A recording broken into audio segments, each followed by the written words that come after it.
Have you ever felt completely invisible, even to yourself? Caleb Ortiz had perfected the art of disappearing in plain sight. At 33, the son of Mexican immigrants, he worked as a data analyst at a logistics company in Portland, Oregon, the kind of guy who always met deadlines, helped colleagues in a pinch, and fixed last-minute problems with quiet efficiency. On the outside, he looked like someone who had it together. On the inside, he was governed by a single pattern that had shaped every major decision of his life. When things got emotionally heavy, he ran. He'd changed his college major 3 times, each switch accompanied by a logical excuse about finding the right fit. He'd ended relationships without real explanations, sending carefully worded texts about not being ready, when the truth was he was terrified of being truly seen. He'd moved away from his family to a different city, rationalizing it as a career opportunity, when really it was about creating distance from their expectations, their questions, their need for him to show up as more than a polite, dutiful shadow. The flight pattern was so ingrained he barely noticed it anymore, until it stopped working. These days, his escape took a different form. Every afternoon after work, Caleb walked 4 blocks from his office to a small corner cafe called Harbor Brew. It sat on a quiet street, unpretentious and worn at the edges, the kind of place that didn't try too hard. The steady hiss of the milk steamer, the low murmur of conversations, the smell of coffee, and something baking in the back. It all created a cocoon where the world felt muted, manageable, held at arm's length. He'd sit at the same table by the window, put in his earbuds, open his laptop, and pretend to be working on something important. In reality, he'd scroll through videos, news articles, mobile games, anything to keep his mind occupied and his feelings at bay. Harbor Brew became his bunker, the place where he hid from the demanding boss who treated every project like a life-or-death mission, from the unanswered texts from his mother asking when he'd visit, from the persistent messages from Renee, his ex-girlfriend who he'd broken up with via text claiming he wasn't ready for something serious. The truth he couldn't admit, even to himself, was that he'd been terrified of letting her see past the careful performance he maintained. So he'd run, and Harbor Brew became the finish line of his daily retreat, a neutral zone where nobody expected anything from him, not even himself. The cafe was run by Imani Clark, a 47-year-old black woman who'd been a hotel chef before opening her own place after a difficult divorce. Unlike the trendy coffee shop owners trying to cultivate an aesthetic, Imani wore a perpetually coffee-stained apron, kept her hair wrapped in a simple turban, and greeted customers with a tired but genuine smile. She noticed Caleb by his second week, a regular who always ordered the same thing, stayed longer than most, and despite appearing intensely focused on his laptop, rarely seemed to actually do anything. She recognized the look. She'd worn it herself once. The other regulars created a quiet ecosystem of their own private escapes. Oscar Lowell, a 62-year-old retired bus driver who read the physical newspaper every morning with methodical attention. Nina Patel, a 29-year-old medical resident who powered through overnight study sessions fueled by espresso, and a rotating cast of remote workers, students, and neighbors. Harbor Brew wasn't magical or transformative on its own. It was just an ordinary place full of ordinary people, which made it perfect for what was about to unfold. Caleb's central pain wasn't dramatic or easily named. It was a diffuse sense of inadequacy, a persistent feeling that if anyone got too close, they'd discover he was somehow less than he appeared. So he fled anything that threatened exposure. Conflicts, deep conversations, long-term commitments, moments that required him to take a stand. But lately, the strategy had stopped working. Even sitting in his favorite corner of Harbor Brew, earbuds in, screen glowing, he felt his chest tighten when he saw the unread messages from his mother, from his younger brother asking for help with rent, from a college friend inviting him to an alumni reunion he'd been ignoring for weeks. The bunker had stopped feeling safe. The catalyst arrived on a Thursday afternoon in late November when Portland rain turned aggressive. At work, management called a surprise meeting. Rumors of restructuring had been circulating for weeks, but now they became concrete. Some teams would be consolidated, some positions eliminated. Caleb's boss, a sharp-eyed woman named Patricia, pulled him into a conference room that smelled like stale coffee and anxiety. "We're evaluating who stays and who goes," she said, her voice neutral but her meaning clear. "You're technically excellent, Caleb. Your work is clean, efficient, reliable. But here's the problem. Nobody really knows who you are, what you care about, what you want here. We can't invest in someone who never takes a position, never stakes a claim. You're competent, but you're invisible. And in times like these, invisible isn't enough." The words hit him like a physical blow, not because they were cruel, but because they were true, and not just about work. He wasn't just invisible at the office. He was invisible everywhere, even to himself. He'd spent so long running from anything that might reveal him that he'd erased himself in the process. Caleb left the building in a daze, rain soaking through his jacket as he walked on autopilot toward Harbor Brew, his sanctuary, his hiding place, the one location where he could disappear for a few hours and feel okay about it. But when he pushed through the door, shaking water from his hair, he immediately sensed something was different. The cafe was unusually crowded, several people clustered near the counter, others standing awkwardly with their phones out, expressions ranging from irritation to confusion. "Sorry, folks," Imani was explaining, her voice calm but apologetic. "The storm knocked down a tree on the next block and took out part of the power line. We've got lights in the espresso machine, but no Wi-Fi. Could be a few hours before they fix it." Several people left immediately, muttering about finding another place to work. Others lingered, uncertain, staring at their devices like the screens might spontaneously reconnect.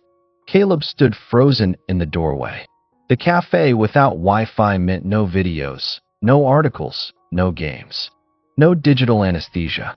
Just him, a cup of coffee, and whatever was happening inside his head that he'd been successfully avoiding for months. He almost turned around and left. But something, maybe exhaustion, maybe curiosity, maybe just the rain, made him stay. He ordered his usual coffee and took his table by the window, the one he'd claimed as his unofficial territory. Without the laptop routine to hide behind, he felt exposed, awkward, visible in a way he hated. He stared out the window at the rain and tried not to think about Patricia's words. Invisible isn't enough. He wrapped his hands around his cup and wondered when exactly he'd become a ghost in his own life. Imani watched her cafe fill with restless, disconnected people and made a decision.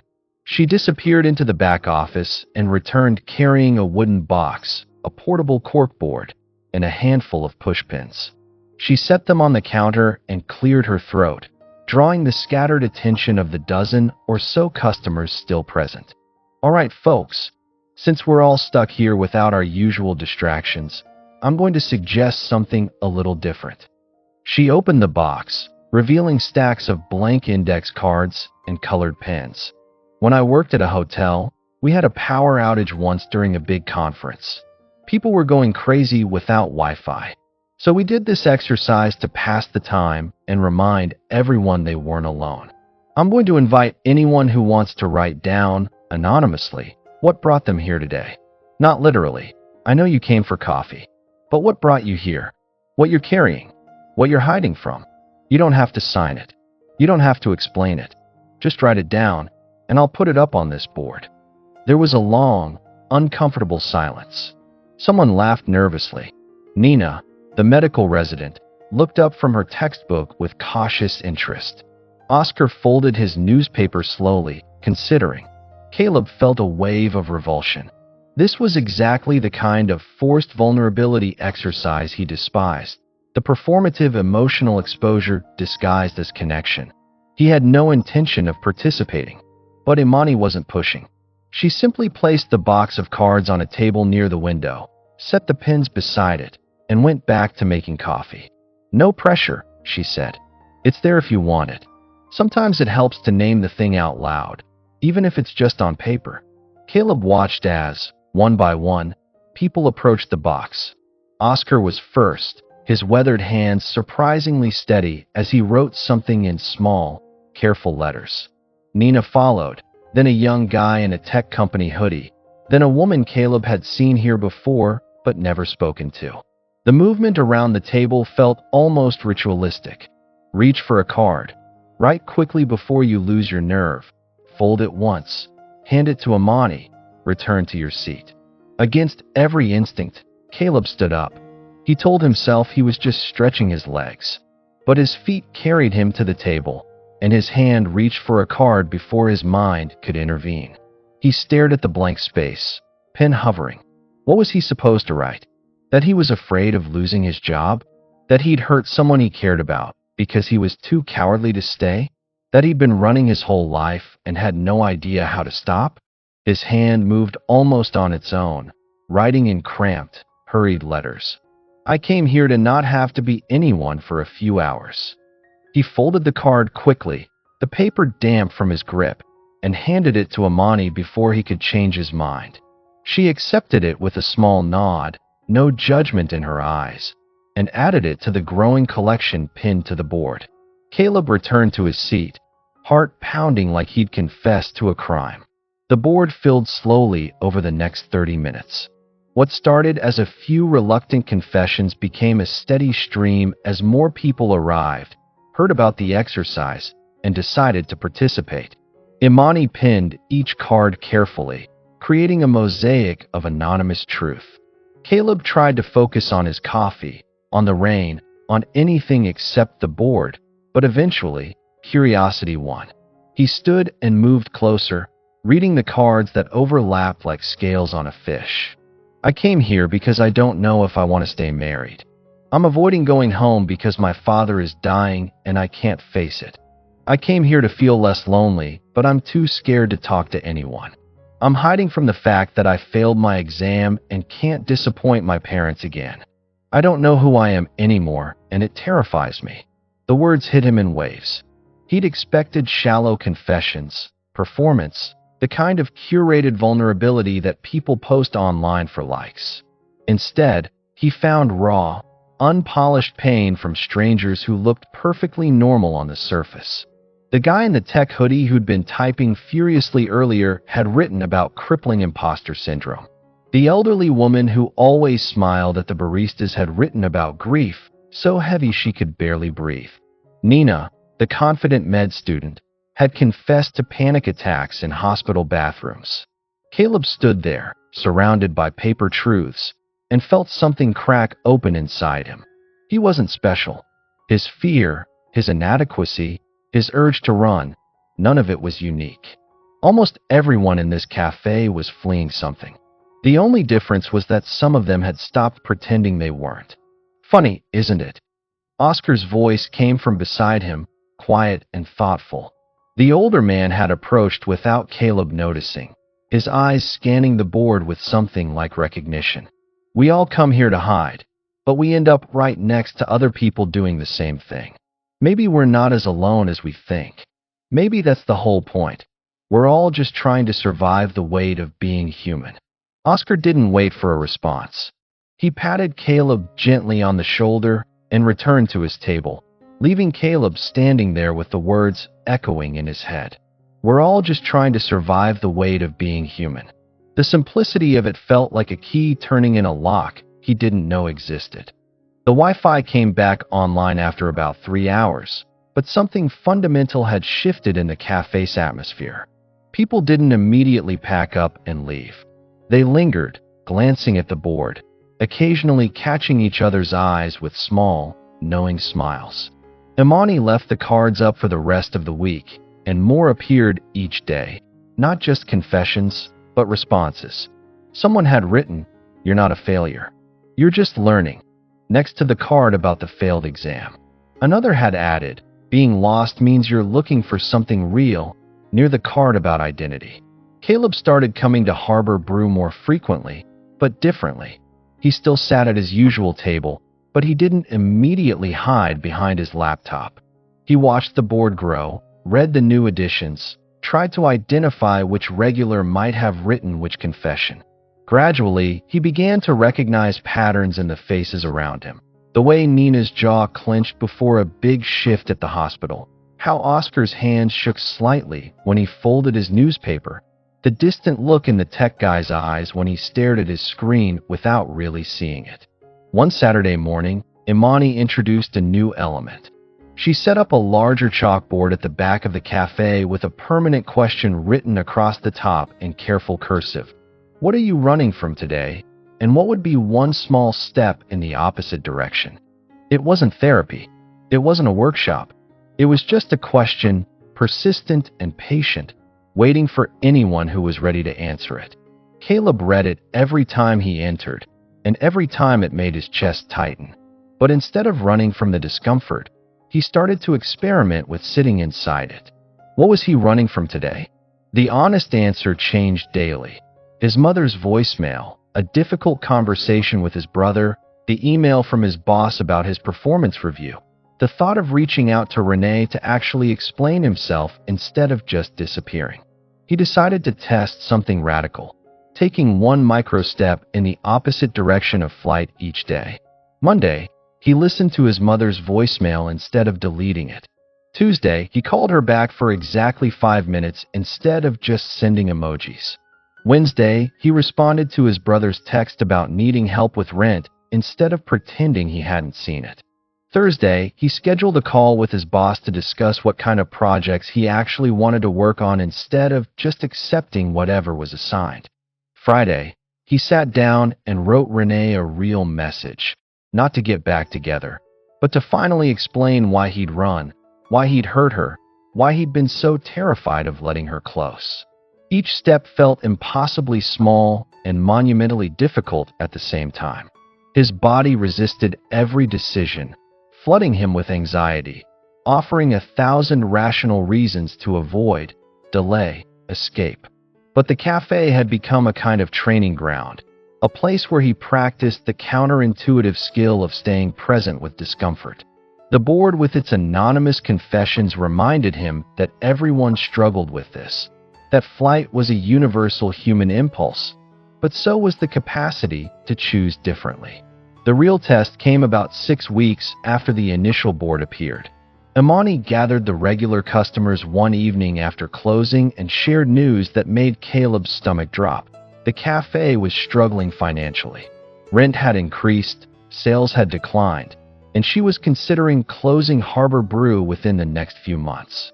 She said it matter-of-factly, without self-pity, but Caleb could hear the exhaustion in her voice.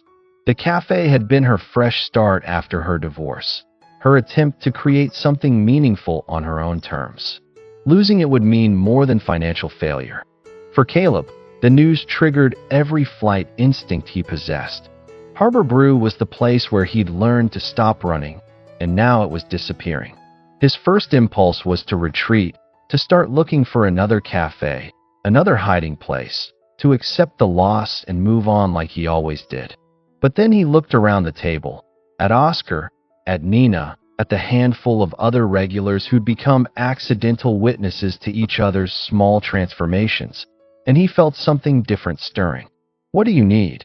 Caleb heard himself ask, his voice surprising him with its steadiness. "I mean, what would actually help? I'm a data analyst.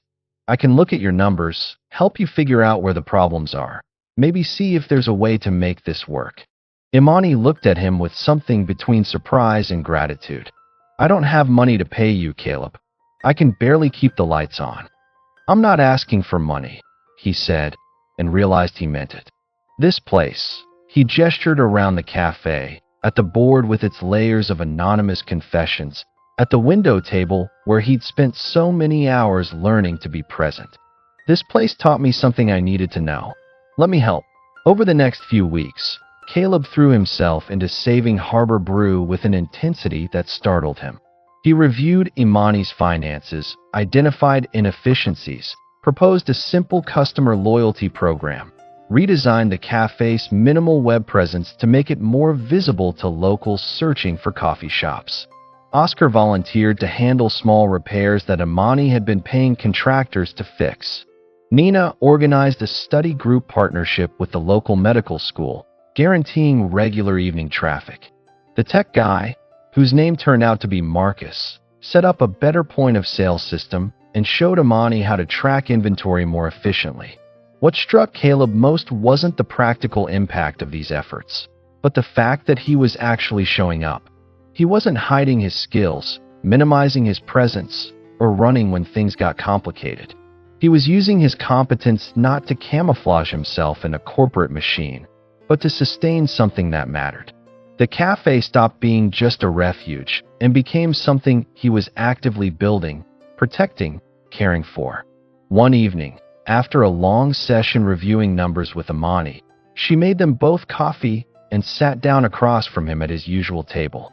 "Can I tell you something?" she asked, her voice gentle. "That first card you wrote. I came here to not have to be anyone for a few hours. I knew exactly what you meant. After my divorce, I felt like that for almost a year. Like if I could just not exist for a while, everything would be easier." Caleb looked at her, seeing her clearly for the first time, not just as the cafe owner, but as another person who'd been running from something unbearable. "What changed?" he asked. "I stopped trying to not exist," she said simply. "I realized that hiding takes more energy than showing up. Even when showing up is uncomfortable, at least it's real. At least you're participating in your own life instead of spectating from the sidelines." She smiled. "You've been doing that lately. Participating. It looks good on you." The words settled into him like seeds. He thought about Patricia's comment from months ago, "You're invisible," and realized it was no longer entirely true. He was still learning, still stumbling, still fighting the urge to flee when things got hard. But he was trying. He was showing up. He was letting people see him, even when it terrified him. The revelation wasn't dramatic or mystical. It was quiet and practical. The opposite of running wasn't some grand gesture of courage. It was the simple, repeated choice to stay, to remain present even when every instinct screamed to disappear, to keep showing up for the messy, uncomfortable, vital work of being a real person in real relationships with real stakes. 3 months later, Harbor Brew hadn't become a trendy success story or a viral sensation. It had stabilized into something sustainable, a neighborhood cafe with loyal regulars, modest profits, and a reputation for being the kind of place where people could breathe. Imani had updated the menu based on what actually sold. Oscar had fixed the perpetually sticky front door, and Nina's study groups had brought in consistent evening revenue. The confession board remained, now a permanent fixture that new customers added to weekly, creating an ever-evolving archive of human struggle and solidarity. Caleb's personal life had undergone its own quiet transformation. He'd had several difficult but necessary conversations. With his boss about transitioning to more engaging projects. With his mother about visiting more regularly even when it was uncomfortable. With his brother about setting healthy boundaries around financial help.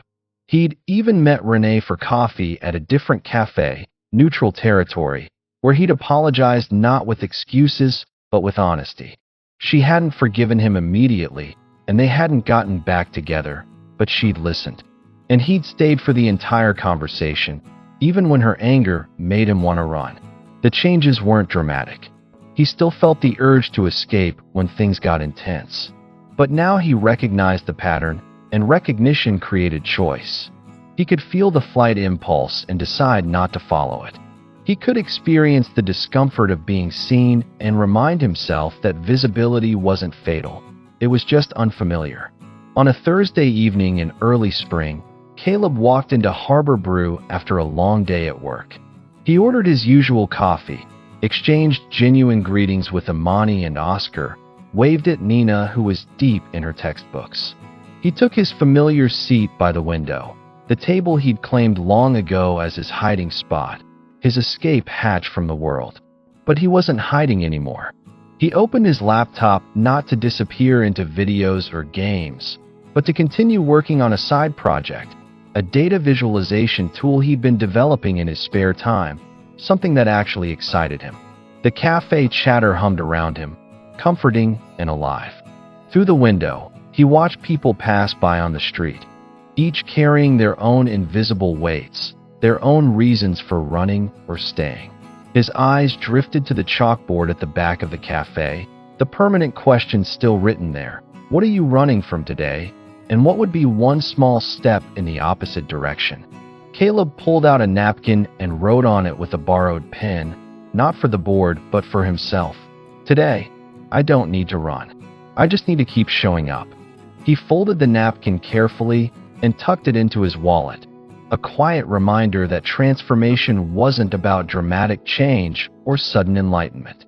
It was about the daily practice of choosing presence over flight, visibility over invisibility, participation over spectatorship. The cafe where he'd gone to escape had become the place where he'd learned that the opposite of running wasn't standing still. It was moving forward, toward the people and places and parts of himself that scared him most. Outside, the spring rain began to fall, gentle and persistent. Inside Harbor Brew, surrounded by the soft sounds of coffee being made and lives being lived, Caleb Ortiz sat at his table and simply existed. Visible, present, imperfect, and finally, genuinely there. This story reminds us that the places we run to hide often become the places where we finally find ourselves. Sometimes the bravest thing we can do isn't to keep running. It's to stop, stay, and let ourselves be seen.